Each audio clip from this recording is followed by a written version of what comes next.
جی السلام علیکم، کیسے ہیں آپ؟ ٹھیک ہیں، خیریت سے ہیں؟ نئے ویلاگ ساتھ آپ کی خدمت میں حاضر ہیں۔ آج کے ویلاگ میں دو تین اہم موضوعات پہ بات کریں گے۔ ایک تو آپ کو بتائیں گے کہ 2 لاکھ روپے میں کیسے اپنے ہی ساتھیوں کو 86 ساتھیوں کو شہید کروایا۔ یہ ساری سٹوری آپ کے سامنے رکھیں گے، اور اس کے بعد آپ کو بتائیں گے کہ جناب پا امین کے آئینی بینچوں نے کام کرنا شروع کر دیا ہے۔ کام کے آغاز کا باقاعدہ جو سلسلہ ہے وہ 14 نومبر سے وہ شروع کرنے جا رہے ہیں۔ اس کے متعلق بھی آپ کو بتائیں گے۔ اس کے بعد آپ کو بتائیں گے کہ کیسے شرجیل میمن کی ملکیت میں ایک سندھی چینل کے دفتر پر خفیہ ایجنسی کے اہلکاروں نے دھاوا بولا اور ان کو خوب پھینٹا پھونٹا لگایا، لیکن ابھی تک چوں جو ہے وہ بھی نہیں نکل سکی، یعنی ہلکی سی آواز جو ہے وہ بھی نہیں نکل سکی، نہ بلاول بھٹو زرداری صاحب کی طرف سے، نہ شرجیل انعام میمن کی طرف سے۔ یہ بھی آپ کو معاملہ سارا بتائیں گے۔ اس کے بعد آپ کو بتائیں گے کہ پی ٹی آئی کے جو اہم لیڈران ہیں وہ آج ڈیالہ جیل میں خان صاحب سے ملنے گئے اور ان کو گرفتار کر لیا گیا، پھر اس کے بعد رہائی بھی ان کی ہو گئی۔ تو یہ کیا سارا معاملہ تھا، یہ بھی آپ کے سامنے تفصیلات رکھیں گے۔ تو سب سے پہلے شروع کرتے ہیں کہ جو 2 لاکھ روپے 2 لاکھ روپے کے عوض ایک کے پی کے پولیس کے کانسٹیبل نے اپنے دیگر 86 جو پولیس اہلکار تھے، اپنے ساتھی پولیس اہلکار، ان کو شہید کروانے کے عوض لیے۔ یہ بہت بڑا انکشاف، بہت بڑا جو ہے یہ دھماکہ خیز انکشاف آج کیا آئی جی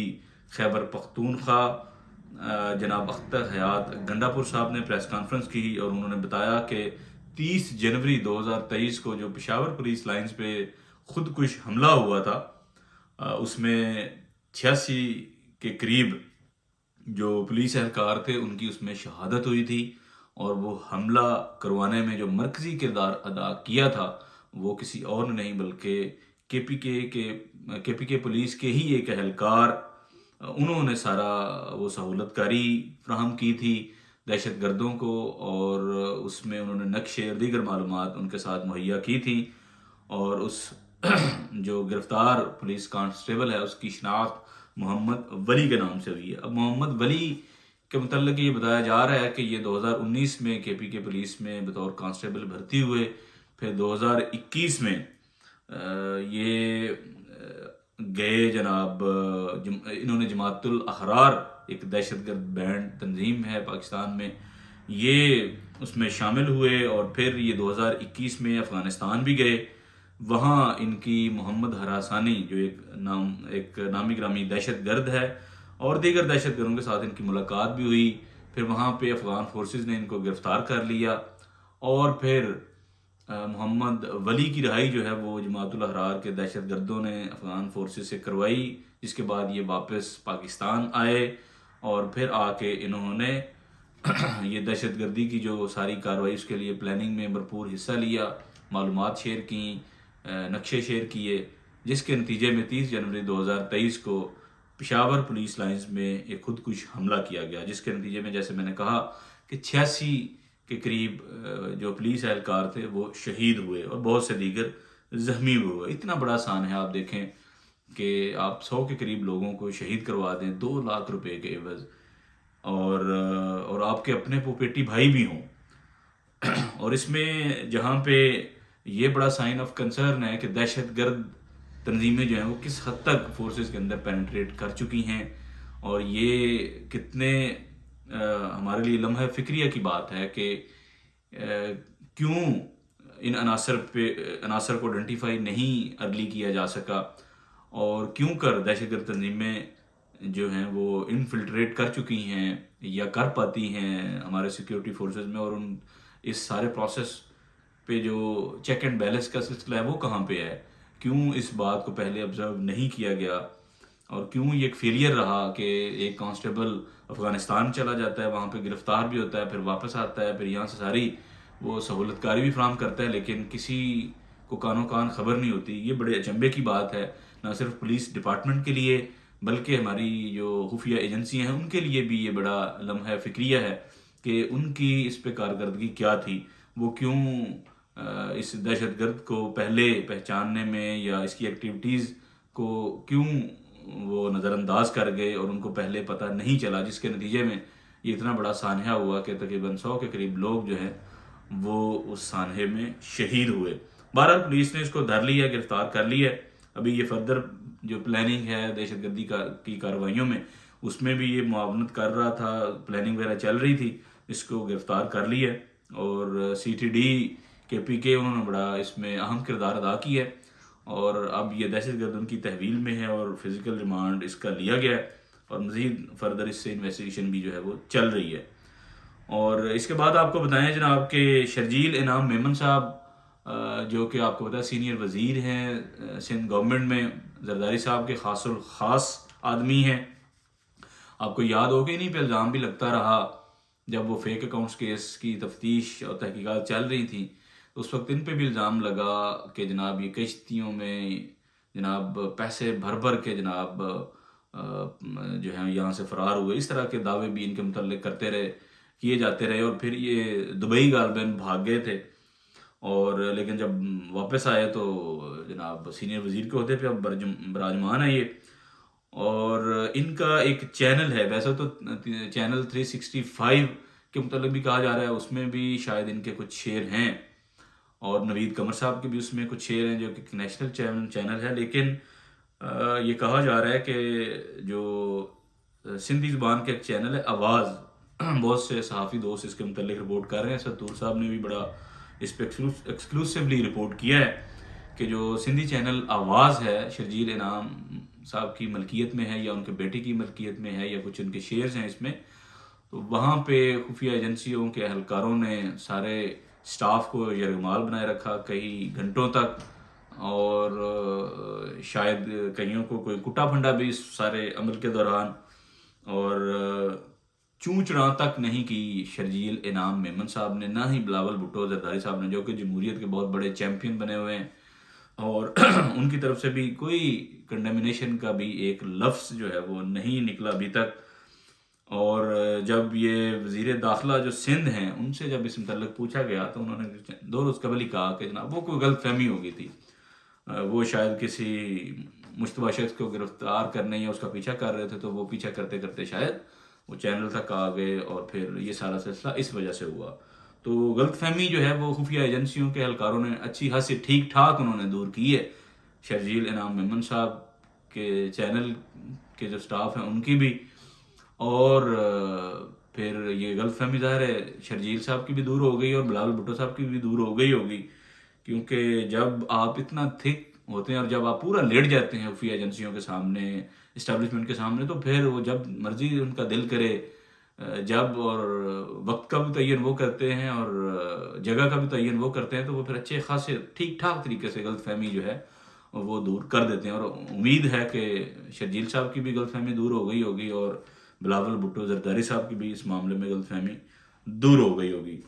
تو آپ کو یہ بھی بتائیں جناب کہ پی ٹی آئی کے جو لیڈرز ہیں آج عدالت کے احکامات کے بعد وہ اڈیالہ جیل گئے خان صاحب سے ملنے، اس میں شبلی افراز بھی تھے، اسد کیسر بھی تھے، عمر ایوب جو کہ اپوزیشن لیڈر ہیں وہ بھی تھے، غالباً پنجاب اسمبلی میں جو اپوزیشن لیڈر ہیں وہ بھی شاید وہاں پہ گئے، اور ان سب کو پولیس نے گرفتار کر لیا۔ یہ ملاقات کرنے کے لیے گئے تھے عدالتی احکامات ملنے کے بعد، لیکن پولیس نے ان کو گرفتار کر لیا۔ انہوں نے کہا جی یہ دفعہ 144 دی تسی کیتی یہ خلاف ورزی تے آ جاؤ ساڈے کول، انہوں نے پھڑ کے لے گیا جناب، اتنے انہاں ایک چوکی بند کر دیتا، باہر شور مچیا جدو ہر پاسے، تو بعد پھر انہوں نے ریلیز کر دیتا ہے وارن کر کے۔ تو دفعہ 144 کی خلاف ورزی جو ہے یہ آپ دیکھ لیں کہ کتنی دفعہ جو ہے وہ خلاف ورزی ہو رہی ہے، اور خود پولیس جو ہے اس نے مذاق بنا دیا ہے سیکشن 144 کو،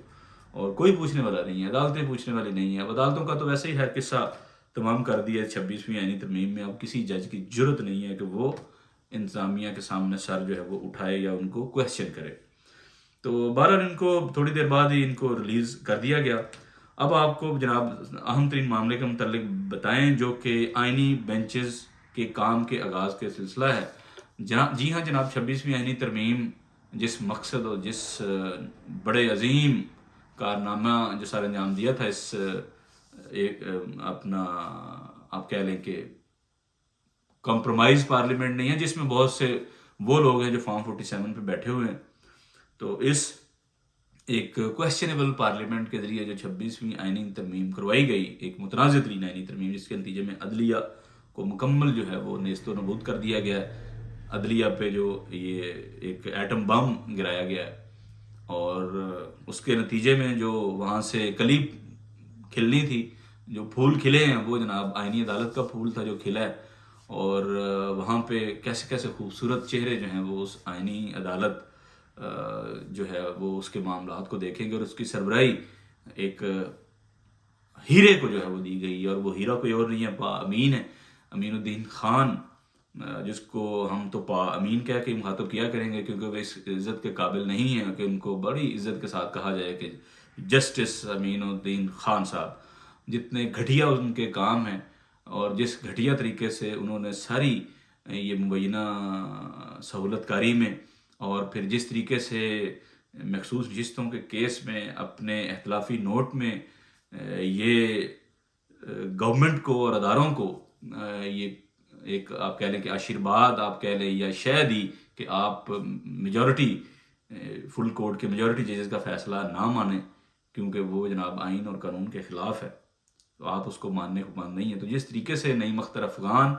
اور پا امین نے یہ حکم دیا، یہ فیصلہ دیا اپنے اختلافی نوٹ میں، اس کی مثال پاکستان کی عدالتی تاریخ میں نہیں ملتی۔ بہت سے بدترین ججز بھی آئے، لیکن جو پا امین کے کارنامے ہیں یا نعیم اختر افغان کے، ان کی بھی تاریخ میں مثال کم ہی آپ کو ملے گی۔ تو اس لیے جناب پا امین کی آئینی عدالت نے کام شروع کر دیا ہے۔ آج ججز کمیٹی جو پا امین کی عدالت کے لیے الگ سے بھی ایک گورنمنٹ نے بنا دی ہے، تو اس نے آغاز کر دی ہے۔ آج میٹنگ ہوئی اور کچھ انہوں نے یہ طے کیا کہ اب کیسز جو ہیں آئینی عدالتوں میں جو آنے ہیں ان کی فکسیشن کے لیے آج 3 رکنی کمیٹی نے گل بات اس پہ کی، اور انہوں نے طے کیا کہ جناب 14 اور 15 نومبر کو ہم جو اویلیبل ججز ہیں، کیونکہ 7 آپ کو پتہ ہے ابتدائی طور پہ ججز جو ہیں وہ مختص کیے گئے ہیں پا امین کی آئینی عدالت کے لیے، اور اس میں 6 ججز اویلیبل ہیں۔ جسٹس عائشہ اے ملک پاکستان میں نہیں ہیں، وہ 14 اور 15 نومبر کے کیسز جو سنے جائیں گے ان کی سماعت میں وہ شامل نہیں ہوں گی، اس کے بعد وہ ظاہر جوائن کر لیں گی۔ 14 نومبر سے پا امین کی آئینی عدالت کام کا باقاعدہ آغاز کرے گی، اور دیکھتے ہیں کہ ابھی تک تو یہ انہوں نے واضح نہیں کیا کہ کون سا کیس جو ہے وہ فکس کرنے جا رہے ہیں یا اس کی سماعت ہوگی۔ تو کہا یہی جا رہا ہے کہ پہلے آؤ پہلے پاؤ، اسی کی بنیاد پہ، یعنی جو پہلے کیسز پینڈنگ پڑے ہیں آئینی عدالتوں آئینی معاملات کو لے کر، وہی پا امین جو ہیں وہ سنیں گے۔ تو اس کے بعد کہیں جا کے 26ویں آئینی ترمیم اور مخصوص نشستوں پہ نظر ثانی اور دیگر معاملات جو ہیں وہ پا امین ان کی طرف دیکھیں گے۔ اور پا امین وہ ہیرا ہے جو اسٹیبلشمنٹ نے اور اس موجودہ پی ڈی ایم حکومت نے جس کو تراشا ہے، جس کو جو ہے وہ اس قابل بنایا کہ وہ آئینی تشریح کریں گے۔ اور جیسی آئینی تشریح میں نے آپ کو ایک چھوٹی سی مثال دی ہے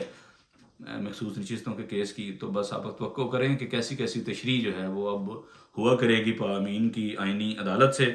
اور اس کے دیگر ممبران میں جمال خان مندوخیل ہیں، محمد علی مظہر ہیں، عائشہ ملک ہیں، مسرت ہلالی صاحبہ ہیں، نعیم افغان ہیں، اور غالباً عرفان سعادت خان۔ تو یہ جناب 7 لوگ ہیں، اور پہلے 3 کو تو فارغ کیا گیا، جس میں منصور علی شاہ صاحب تھے، پھر جسٹس منیب اختر تھے، اور خود چیف جسٹس یحییٰ افریدی۔ 3 جو سینئر ترین ججز تھے سپریم کورٹ میں، ان تینوں کو فارغ کیا گیا، اور چوتھے نمبر پہ پا امین موجود تھے۔ پا امین کو پھر اس آئینی عدالت کا سربراہ بھی بنایا گیا، اور اب یحییٰ افریدی صاحب نام کے ہی صرف چیف جسٹس ہیں، باقی کام شام ان کا کوئی نہیں ہے، جوڈیشل کمیشن میں بیٹھیں گے، صدارت کریں گے بس ایز چیئرمین، باقی ان کے انتظامی طور پہ بھی وہ بالکل جو ہیں وہ انتظامی طور پہ ججز کو ادھر ادھر ظاہر ہے وہ وزٹ شزٹ کریں گے اور میٹنگیں شیٹنگیں کریں گے، لیکن جو اصل کام ہے، جو اصل طاقت سپریم کورٹ کے پاس آتی تھی وہ انہی آئینی معاملات کو دیکھنے کی تھی، وہ اب نہ اس پہ بینچ بنا سکتے ہیں، نہ اس میں کسی میں بیٹھ سکتے ہیں، وہ مکمل طور پر فارغ کر دیے گئے ہیں۔ اور اس میں ان کا اپنا بھی بہت بڑا کردار ہے، سارا جو کچھ بھی ہوا ہے اس کے متعلق ہم الگ سے ویلاگ کریں گے کہ جو سپریم کورٹ کی تباہی اور بربادی میں، اور جو ججز کے پیٹھ میں جو چھرا گھونپا ہے، خود اس میں یحییٰ افریدی صاحب کا کتنا بڑا کردار ہے، یہ سارا ہم آپ کے پاس ایکسکلوسیولی چند روز میں ہم آپ کے سامنے رکھیں گے، تمام تر تفصیلات، کہ جس میں مبینہ طور پہ یحییٰ افریدی صاحب نے کتنا بڑا ایک گندا کردار جو ہے وہ ادا کیا ہے سارے کام میں۔ اور اور کن کن سے یہ ملاقاتیں کرتے رہے چیف جسٹس بننے سے پہلے، اور پھر ان ملاقاتوں کے بعد ججز کو آ کے انہوں نے کہا، پھر ججز نے آگے سے ان کے ساتھ کیا بحث و مباحثہ کیا، وہ تمام تر تفصیلات اسی پلیٹ فارم پہ ہم آپ کے سامنے آئندہ چند روز میں رکھیں گے اور پورا ایکسپوز کریں گے یا آفریدی صاحب کو کہ انہوں نے خود چیف جسٹس بننے کے لیے کس طریقے سے پوری عدالت کو، پوری عدلیہ کے انسٹیٹیوشن کو تباہ کرنے میں اپنا جو کردار ہے وہ مبینہ طور پہ ادا کیا ہے۔ تو بہرحال اگلے ویلاگ تک اجازت دیں، اللہ حافظ۔